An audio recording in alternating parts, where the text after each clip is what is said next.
O te manu malo, o te manu malo, ona o Yesu.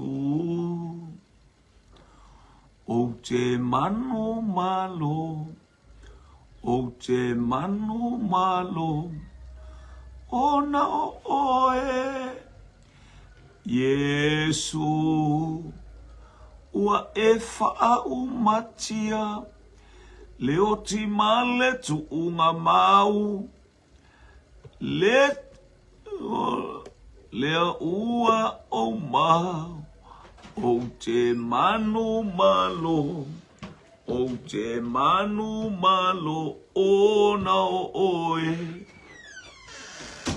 o te manu malo, o te manu malo, ona o Yesu.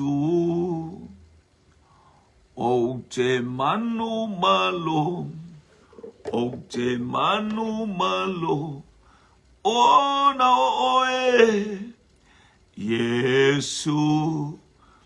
Ua e whau matia, leo ti male tu unga mau, lesa olo tonga, lea ua o mau, o te manu malo, o te manu malo, ona o oe.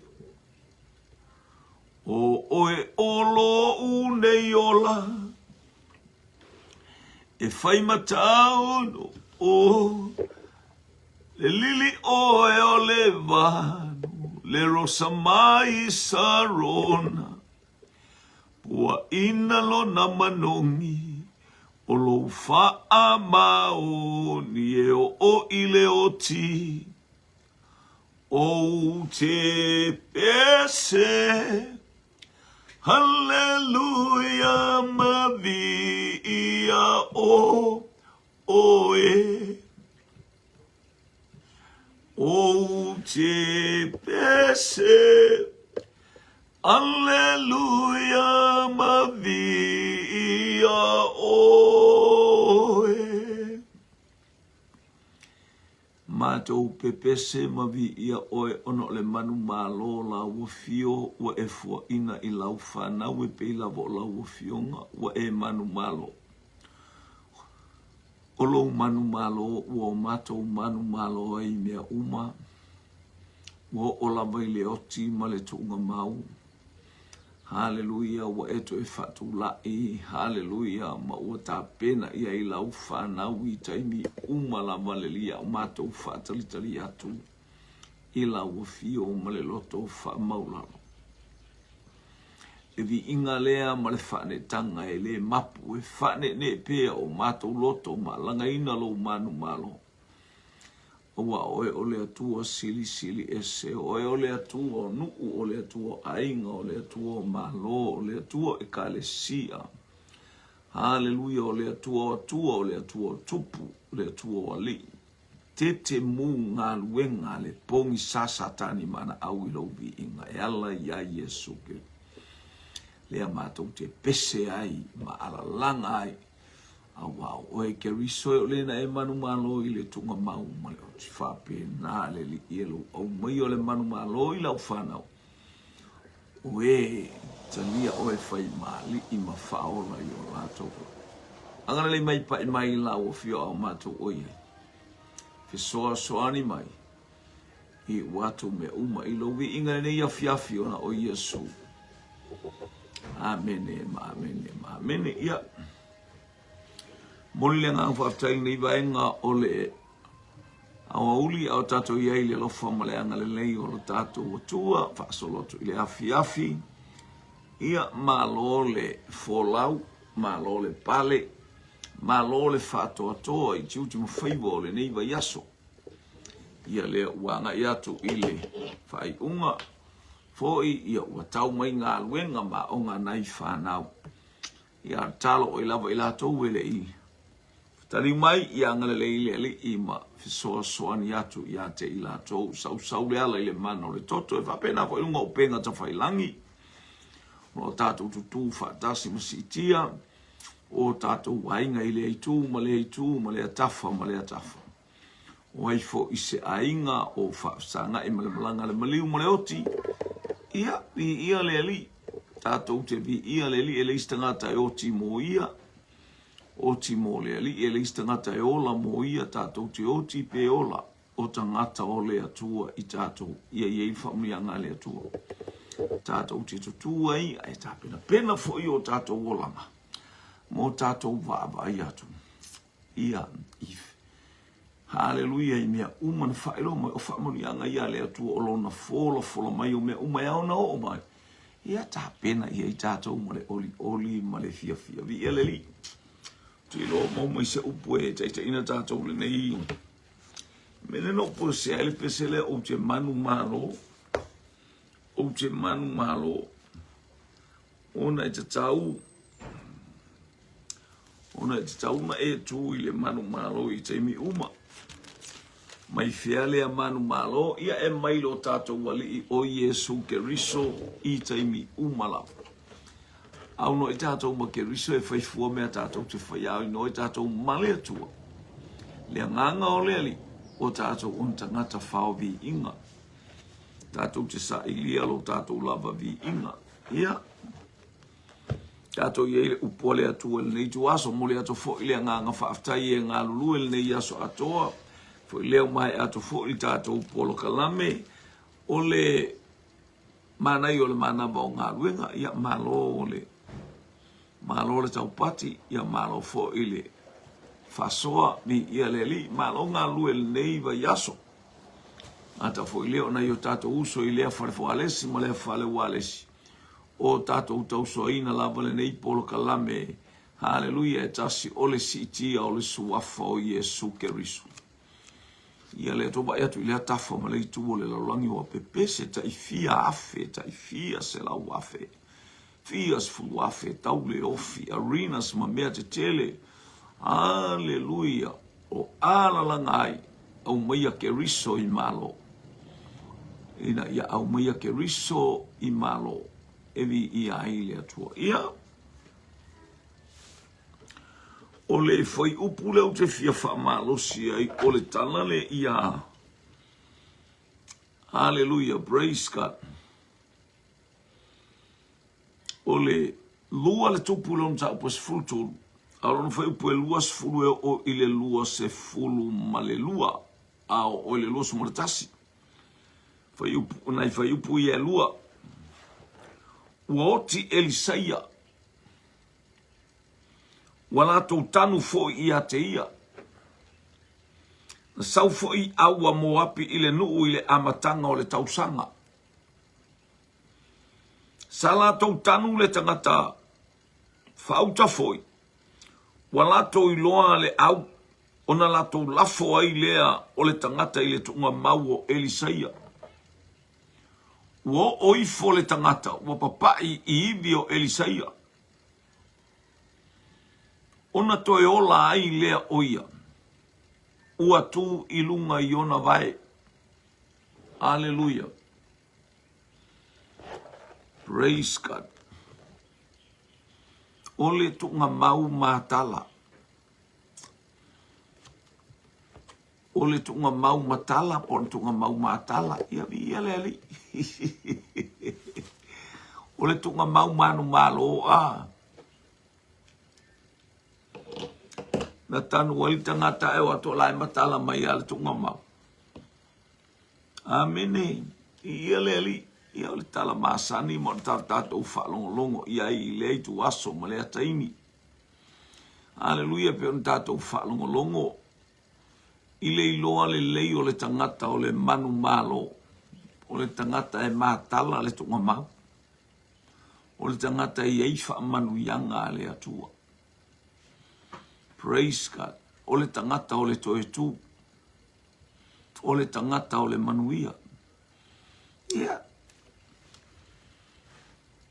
Ma nei alo nofo mai vavai po matala po le atua inga tunga mau e eilo tunga mau. Ia ma nei foi le share le upo le atua le nei tu aso.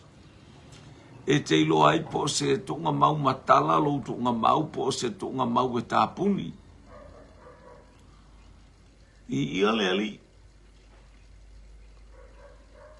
Nga ole a otil ta malo o. Ina ole a otil ta malo o Iosefa. Una faile o Iosefa ilona ainga. O tangata o Israelu. Israelu e asi maile atua i a te outou. E ao o ili teimi tau te oa ili nu umale a ai. I outou o ma ave o wivi. I outou o ma ave o wivi.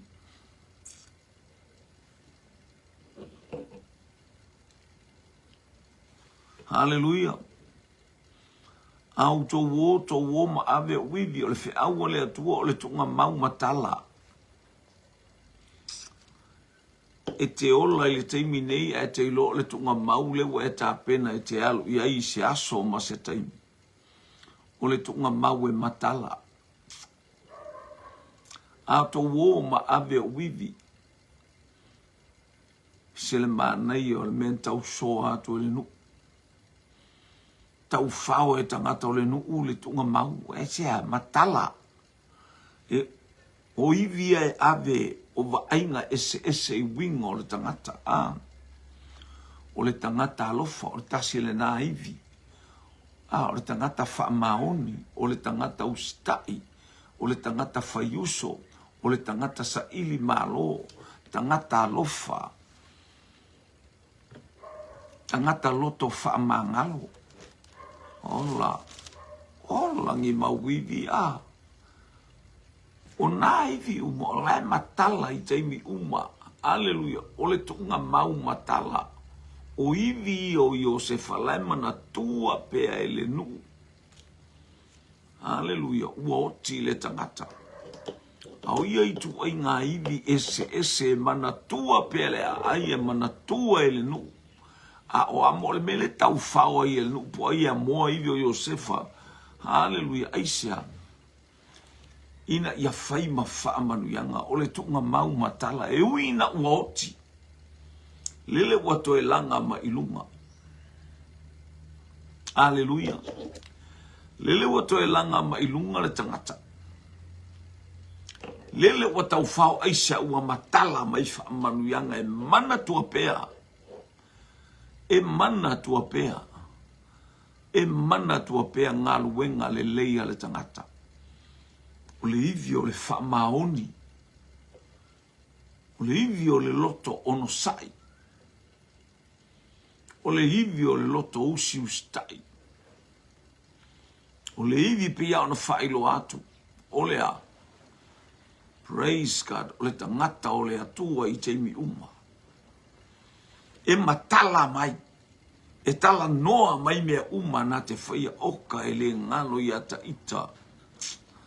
Le tato wo mai le onge sa tato wonge e ale nei. O nisi tangata ua mawai atu, alui, a e sa atari le leia i tato wele nei tangata.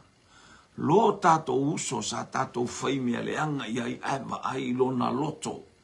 O ana tala i ana whamai asi mai le atua e whamahoni na te iloa atu le atua ore kele o ia mau hivi a. Oka ni hivi mata ngofi ola tangata a. E ola tangata. I ia le ali. Ole tunga mau matala e sawa ile ola i totonu. Sawa ile mata ngofi o le atua i totonu. Ale na usua neile pese. O te manu malo, ona o oe. Wa e wha umatia le oti male tunga mau. Aia, e wha e loa atu. Le ola.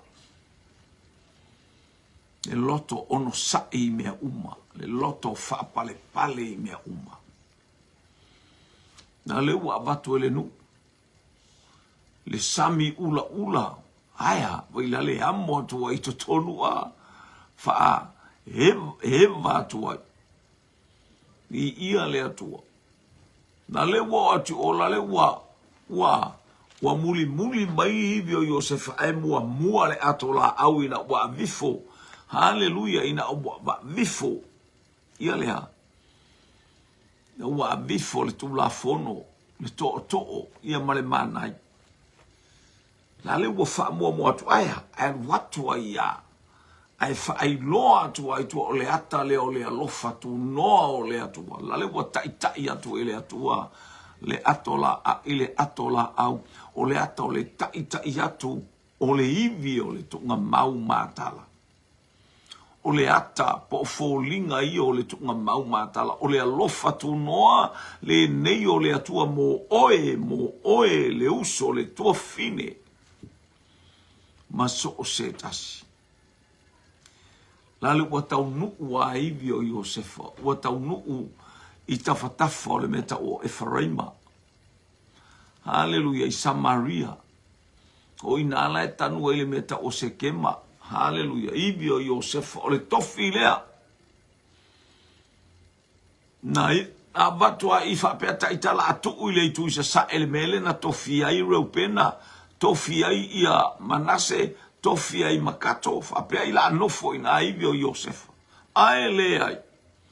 O lale a me atu a ele nue, a me ile nuu o le folofolanga. Haleluya, te ilo atu nga mau matala a o ina. Haleluya, on to e fio ma Yesu, to e sau Yesu e si tiala na kalesia, e matala tala atu nga mau. E matala tala atu nga mau. Ea. Haleluya. Wai ila tau sa momoe. Lale wa fangu. E lo to yei se anganga I ale anganga la ufo ile me yele parataiso e pe ole tala Yesu ile pangota ole aso. Ta te fata si ai ma oi parataiso alo tino le si tia ele atua. Nganga o ale ke makalalo ku nga mau sui atoa. Sui atoa. Haleluya. Praise God. E suia o tātou tino, o tātou tele, o tātou mai le tino le oti. A sui le tino e le oti, pia mai le tino oti, la kaki ai. Le upalapala po ngā iwi pai solo aya, la le ua toi tutu mai. Le malo longa le atali I ma le afine o le atua. La le ua tu I le manu malo, suia a toa ilona tino fa le langi. Tino whamai ei Paulo, aleluia. Pua ngā mafatia I le nei fale apitanga. E ao o ina whaatula I le fale apitanga e saunia, wa umana saunia ele. A le fale apitanga whaale lalolangi, ua o mafatia mapolonga. A e whaatalitali atu, mo le fale apitanga ua saunia e ke risolo tātou wali imalo tātou whaolo. Na le ua atu wa o le nu. Aya, oka se mata ngofia o le o maivi o Yosefa. Mana tua pea le tangata, te mana tua tangata o lo ainga, te mana tua o matua, te mana tua se tangata fai me le lei, se fai fe au, fa tupu manatu, fa tupu, fa ola totonga. I lea taimi, ma lea itu aso. E va ai Immanuia ma le sosia o le atua. Praise God.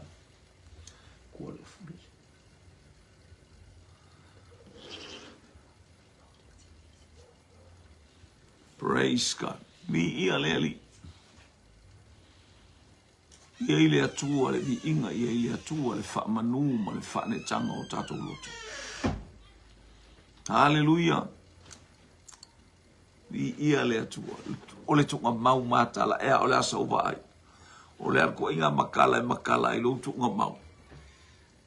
Hallelujah. E kano faisi koi inga. Mana tua ringa I kangaka. Ki ngale o sofai mai ele lo makue ngofo a ia ma. Talia ele ata tali o ese le banga yo ia ivi a. Mai fea, mai le loto e sa o loto.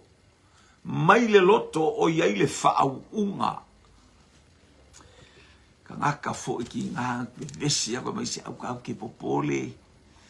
Ua tātou te pole o tae o ena ia. Mai ele se popole. E anga. O e loa e tu lai mai o abe lo ainga se. O e wha moe o lo ainga ma abe se iwi wha pea mai ato. O lea se wha moe o lo tangata. A umatunga le nei o langa e matala pele tunga mau. E ali mai pe o ma abe o uivi. Ivi o le wha maoni. Ivi o le loto ainga. Ivi o le loto uso. Fua o le anganga pa i o le lofa o le oli. File mu o le sautonga o amea uma o ia e oli a. Tātou sinei ile i winga o le toi ina le. E tātou a. Oka. Hallelujah. Praise God. Le toi ina tina le vevesi atu eva mai o e whaito whi au, i oi. Fo i mai alale nofo atu. Ua vela sana saka. Ua vela sana ti. Hallelujah. Mana tua pea si o matou ta maa. Ta maa si o matou ainga i to tonu o le matou ainga. Ia le ali. Mana tua pea pe a matou baba. Ai teimi la o i teimi o. O aso fia mani aso fai pe o loto maiti, pe o kirisi masi, pe o aso fai tauli ayo, e sauta malo malana tufanga pua. E sel pua a vele fai fiau, e sel pua a vele ainga umalana whanau le, e a maiana tatala o tintanga tu fatu le pua ala tu pua umana wha mama pe pua. Hallelujah, o mai in nei fai fiau, futo atale ai pua aleina ua leisa tama e mana tua pea, lana ngā luenga e fai. Oni talo, oni ato talo, o ani mea e whai e mana to pe o whaalave lave whai o le a inga e te ia watu mai mase paelo. Fato whaa mai e lea mea, ia mea le whaalave sa wali ai o le tatou. Te iloa oe, e whai to atasia e sele au le lei o ia iwi na o maua mai lo utamaa, o ke ngofo ma kilo. O lape au ina o mailo mātou a inga i whaalawele. Ua mātou i loa i whai whaalawele mo mātou i loa whai meo le a inga o a mea uma e whai mai i a mātou te tasi to whai tasi man.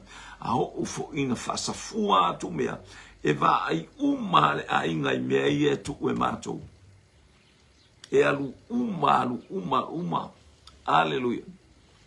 E wa a se o le baba ya tu alu mai le se me mo auto au wako ko nge le fa ya ko le fa le ku tala le asi o mato u solo va ai le ainga mai fea mai vi sa tilo ye le fa me le leile ainga oka e tau ave pe wa tili ai ona fatele ina aisia o le mafau ile atua mana famanu yanga mai le tangata e to atasi e alua ia fai mea o le ainga a whawhela nei o to tele le ainga ia te imato oka e sele au le o le ale whala mela le fai mea fia tangata uma fai mea oli tangata uma hallelujah aisea o le taui ma le tali mai lea o iwi mātou te au maia mai na i o mātou pia le whapena fo o mātua whapena fo o ini me tilo i ai.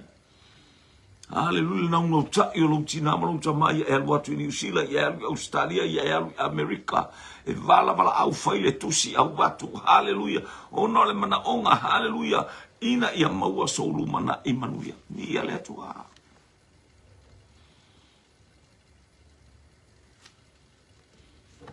au to woma ave wifi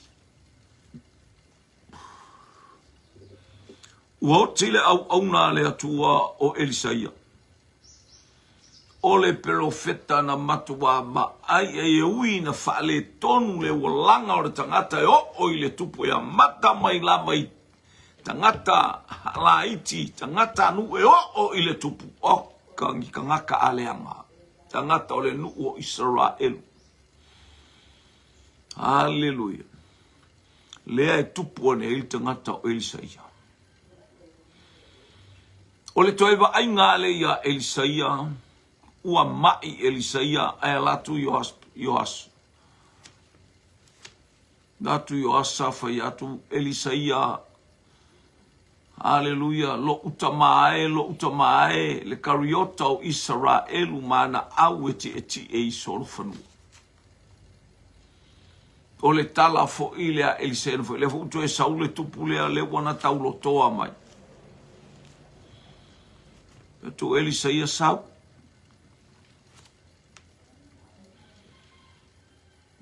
Tango e au mai le ula le, mai male au fana, saula ia me. Tango male lima orto ina ta ofi. Fana la ia. Fana ele tamalo. Fanga ele tu imatu. Mai ole u ole manu malo. Mai le atua. Male u ole manu malo ya suria. E te tau le taua e te manu malo ya suria. Haleluia, le faa malo si au ma le faa la e au o le ta malo le tupu. Ele i o tilea. Tango e au mai i au, ia sasala ia i lalo le fola le fale. Tasi, lua, tolu, ai tutu. Tasi, lua, tolu, ai tutu. Au nai te mai ua, na le watai, lalo ku. Wala mo e kuai. Ta lo fa sole. Ta lo fa. Na le fa tolu ana e manu malo i asuria. Fa tolu na e manu malo i asuria na e sasanga i lalo fa lima ongo. O vatu.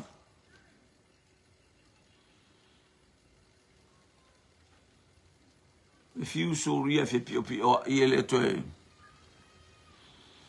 Le ua e ngase i, ua pei artala fo i ale na fai atu le fafine fa atu tumula i au fangu le tato whanau ana nafi e bon. Ai fai atu le fafine e fa mai ua umawhangu. No folo ma le whaau unga le atua, fai mai le atu iau. Moto le whaau unga le atua i le hainga. Ai sea,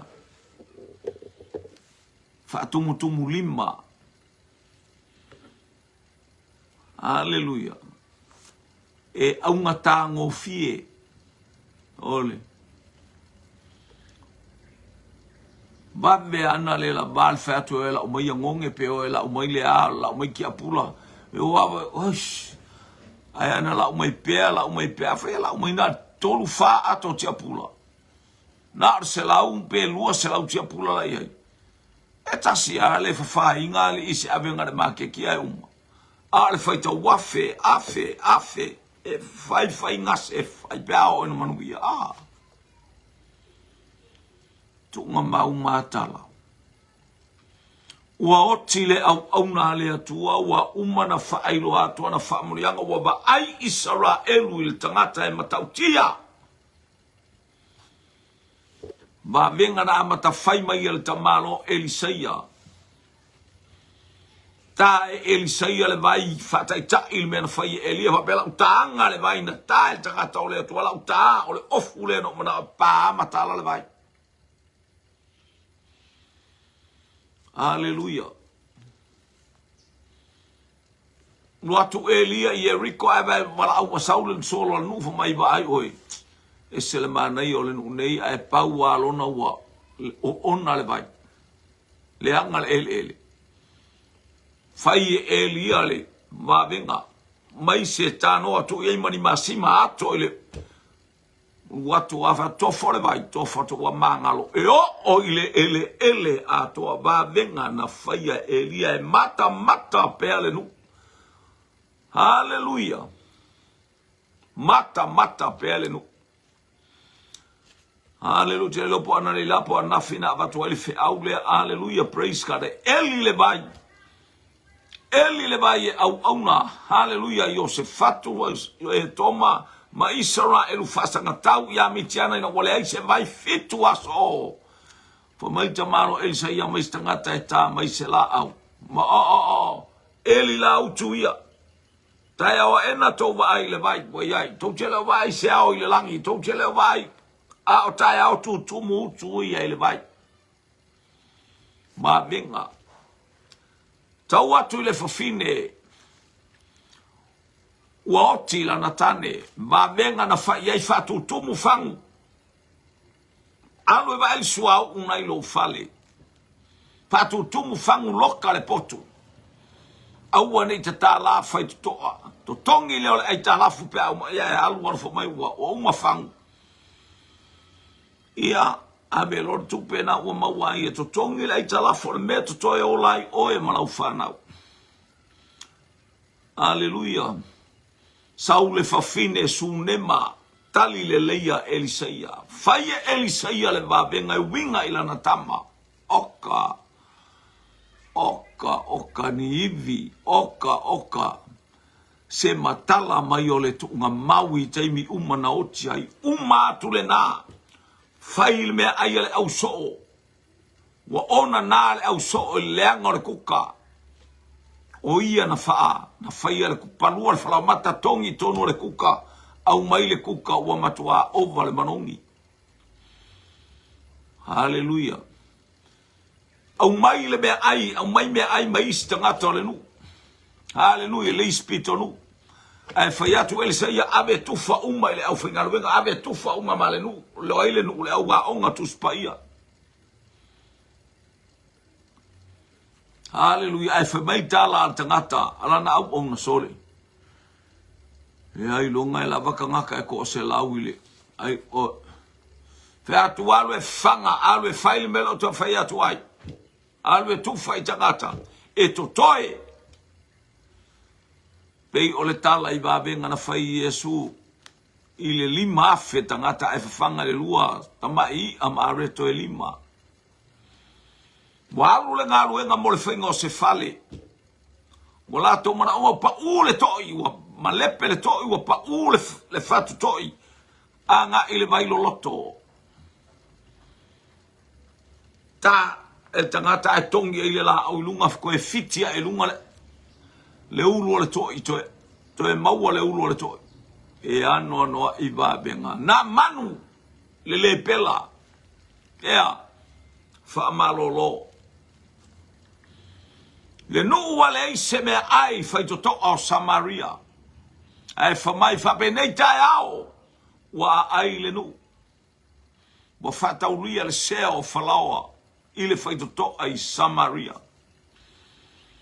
Wa venga na tautala ai tangata o le atua. Ele ititi. Hallelujah. Praise God. Tau mate tangata le va ai tangata o ina fau o el tangata. Hallelujah. E pe ona fa tonu ele atua. Alu ile ala i tama seko. Fau asaeli e fai matupu. O Suria. Fau uyewe fai matupu. Amene. Lewa uma atu na fatau no o mea uma. Lewa nga mai leo tiole. Profeta wa vai. Leo o sau i aile. Le tupu. Leo o fai por kalame lea na fai. Se o ponga e vai tangata o lea to. Woti. O le tunga mau matala e mana tua pea e Israelu. E mana tua pea wavenga. E mana tua pea mea na faia. Na e matala mai le tunga mau. La e matala mai le tunga mau. Ai pua ina mai le manongi o ngā ruenga fai fati no ngā. E mau fai. O le toe mea na fai e Elisaia. Tatia ele tunga mau. Fasanga tau mai mo api. Tau mo fai mo api o mai. O lai tanu le tangata o wawa yatu le awa Israel. O lai lo sau le. Ua le tangata le atongi le tunga mau. E tongi atu ale matala le tunga mau. Hallelujah. Nana tua papai le tangata na tongi. O tangata woti. Na tongi le tunga mau o Elisaia. To e tu mai tangata. O le tunga mau matala. Tunga mau e le mana. Tunga mau e le manu malo le toi tu male oti.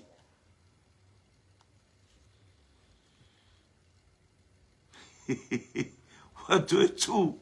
ua toe tu mai tangata. Haleluia.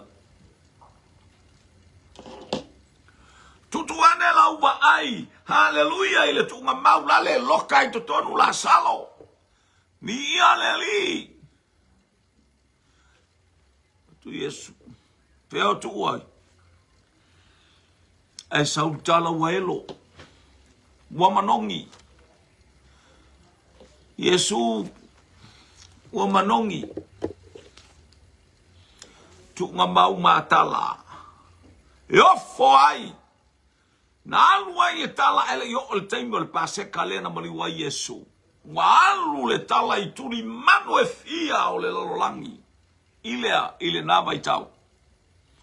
E mata utia le mea ua faia ki so le tunga mau ua matala. E savali mai la salo. Featu tatala ona nono tanga. Release. Let him go. Ni ia le ali. Samolo watu nuu. Ea o e wha moe awha e te oti ai matala lo tunga mau. Le astala mai. O sultai au pōti nā. Tu sumar falo tolu lai loka tunga mau. O lai ta apuni li tunga mau. O lai ai le maa lai nofo i tonu le ngutu tunga mau. Le anga na maa ai ai fafine ai ana usu. Ai le afiafi le o teu. Nicotemo o not Nicotemo tangata le na eona le Joseph le male tangata le o. Hallelujah, praise God. Na Nicotemo na tilo le ia fafine ia mata ia fafine. Hallelujah, ngayo inga umase ia o ina tu fita loka le nukozo. Tapuni le mutu le tunga mau le ma. Ona o leo fafine momoe. E momoe male mafofau be fair. What we are going to do with the rock? Who can roll away, who can take away the rock? Ala waliva na matala le tunga mau. Moe fita ile moe ngase. Aya, matala le tunga mau se ilo atu. Hallelujah, e mani upuna ia whapena, te whaia le fale, yaso e tolu.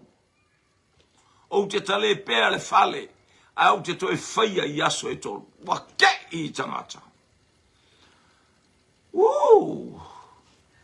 O le taua lunga le wama aia tangata i mea te tele, mea sirisiri ese. Whalia i le tunga mau matala. Wa usu atu tina. Ua matala tunga o whetangisi po whea wala tautu ua ai lo wali i lo mato wali. Whalatalata maile angelu. Hallelujah. O Yesu le atau te sa ilia ua toe tu mai. Yesu le Nasareta ua toe tu mai o ia na ia uoti. O atu ia outo i Galileia o lo whaatali mai Yesu i a te outo. Hallelujah. Le tala no atu le ala e mau le au so o ma mafau fau e makaukia fatu wina o la salo mata o pipili o aitanga le au vai o petesa le vai se lo oka ni mena fafanga Yesu mota tuli te moni na ile laf tuli te moni le laf pua tatala tamalo le keono ole ale o saule tala fa mai o toi tu Yesu ua matala le tunga mau sa moalo ua tunu la wo lo uso ile nei afi o e mafofau e tu o il tunga mau matala pe te mafofau a tu o fa ia woki ai kai hoingo ese loka yoe ele se me matala atu se me le leile name ele o se manongi le olo manongi le ati e tala ai tangata ele o se makala aleluia mo mia tatala o tatou loto a e soifua ma o wola tatala sa loka ele ma aya avese ile mana o le suafa o Yesu Keriso Haleluia, wana o ia e ta talaina. Ti tauli ma whainga tā ma mea uma. Haleluia. Ina ua e talia ma le loto wha maoni ma le loto sao loto. Ke riso e whai mali I ma whaola I lo wolanga. Tu ina atu lo wola. Tu ina atu lo tangata. Haleluia, ina ia iai le maftanga vavala lata. Haleluia, ma le na ia ta talaina. Le tunga mau. Hallelujah. Praise God. Wa fio atu I le langi o le I tuta matau o le atua e whava. O le mana onga le ia te o le mana onga ia te au. O le tunga mau mātala. Hallelujah. O le tunga mau mātatala o tātou loto. Aua le loka mea leanga ma mea whaale tonu. Aua te mafau fau tau wha leanga ma tau wha se. Hallelujah. Mafau fau is tangata. No! Release le forgiveness. Tātou loto wha mangalo. Tātou loto wha yuso. Tātou loto wha ngarangale ai. Wha amanuia mai le atua ia te oi le nei afiafi. Tātou iai le nei o ani mea na loka. Lo ainga tatala. O te manu malo. O te manu malo. O na o e Yesu. O te manu malo, o te manu malo, o na o e Yesu. Ua e wha umatia, leo ti male tu unga mau, le sa o lo tonga, lea ua o maua, o te manu malo, o te manu malo. O na o oe. Le iunga o le nei aso mātou tau nuu ma ia ilo mātou atua, mātou walau ia tau abe pe o mātou tangata le fe au o lau tala le leita tala o mātou tunga mau awane i o mātou lokaina. Ai ta tala awawa e manu malo watalai. Mātou te vava ai i o manuia. Mātou te tā ele a ai ma whainu I whamlianga o lau lao ai. Tuli matai o mātou mata le langi ma le ola e whaavavau. Whamunuia o tangata mau ainga le li I e li unga le nei vai aso. A o mātou sāwari. Mātou loa e manu mā loa e whasimatea wa e ave sea. Hallelujah. Whaimea o mama mea tua I le lofio wa au. O oe o le manu mā loa. Ua o mātou manu maloi. Tasi bai lau ainga I le nei weekend. Tai ta I le li ia lau ainga whaamanuia le auso. Whaamanuia fo I le whalewalesi o le Global Kingdom mau whalewalesi ese. O alanga ina I le manu malo o e lo mātou atua. Fo I le vi inga ia te oi ona o Yesu. Amene ma amene ma amene. Mi ia le atua, whamunuia le atua ia te oi le nei fiafi, manuia tau urumanga ma le whai unga o le vai aso. Hallelujah. Lau au ona e tautua ia te oe, ma le anganga wha mawalalo ona o Yesu. To God be the glory forever and ever. Amen, amen, amen.